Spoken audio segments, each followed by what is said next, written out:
মাহে রমজান সামনে, এবারের রমজানে টার্গেট নাও 30 দিনের রোজার মাধ্যমে দিল থেকে আল্লাহর কাছে এইভাবে 30টা দিন হাতে গুনে তুমি আল্লাহর সাথে ওয়াদাবদ্ধ হও যে আল্লাহ 30 দিন আমি রোজা রাখবো, এবং যৌন চাহিদা, লজ্জাস্থানের চাহিদা, অশ্লীলতা, বেহায়াপনা, নর্তকী, নাচ গান, উলঙ্গ ছবি দেখা, নারীকে নিয়ে চিন্তা ভাবনা, মেয়েকে নিয়ে অশ্লীল চিন্তা ভাবনা, অবৈধ কোনো প্রেম সম্পর্ক, হারাম কোনো রিলেশন, এই সব ত্যাগ করে বন্ধু 30টা দিন মনোযোগ দিয়া রোজা রাখো, তারাবি পড়ো, ইফতার করো, সাহারি করো, তসবি পড়ো, তেলাওয়াত করো, কোনো আলেমে দ্বীনের সাথে উঠা বসা করো, ইমাম সাহেবের সাথে সম্পর্ক করো।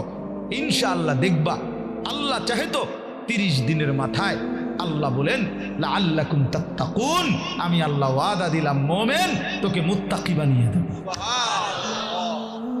মুত্তাকি বানিয়ে দেব। আর যদি মুত্তাকি হও তাইলে পুরস্কার কি?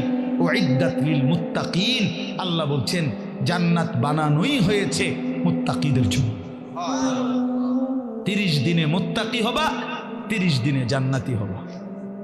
ইয়া আইয়ুহাল্লাযীনা আমানু, হে ঈমানওয়ালা, আল্লাহ বলেন জানো ঈমান তোমার পাসপোর্ট, আমি পাসপোর্ট নিলাম 30 দিন আগে, আর আল্লাহ ওয়াদা দিছেন রমজানের চাঁদ উঠলে আমি আল্লাহর কাছে ঈমানের পাসপোর্ট দিবা। ঈমানের পাসপোর্ট আমি জমা নিলাম, 30 দিন অপেক্ষা করবা, 30 দিন আমার হুকুম মাইনা চলবা, 30 দিন পরে ঈদের চাঁদ উঠবে, সেই দিনই তোমার পাসপোর্টের উপরে জান্নাতের ভিসা লাগবে, পাসপোর্ট এবং ভিসা লাগবে, আর ঈদের দিন ফ্লাইট হবে জান্নাতের ফ্লাইট, ইনশাআল্লাহ।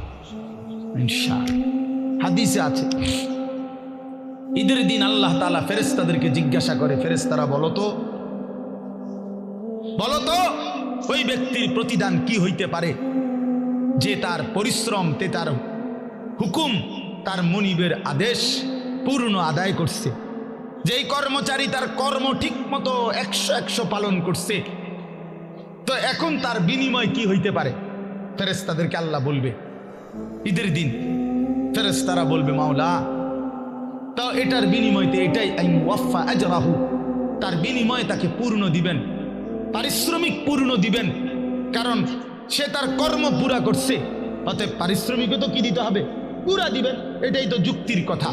তো আল্লাহ তাআলা তখন বলবেন ফেরেশতারা তোমরা সাক্ষী থাকো, আমার ইজ্জতের কসম, আমার জালালের কসম, আমি আল্লাহর বড়ত্বের কসম, আমার শ্রেষ্ঠত্বের কসম, আমার এই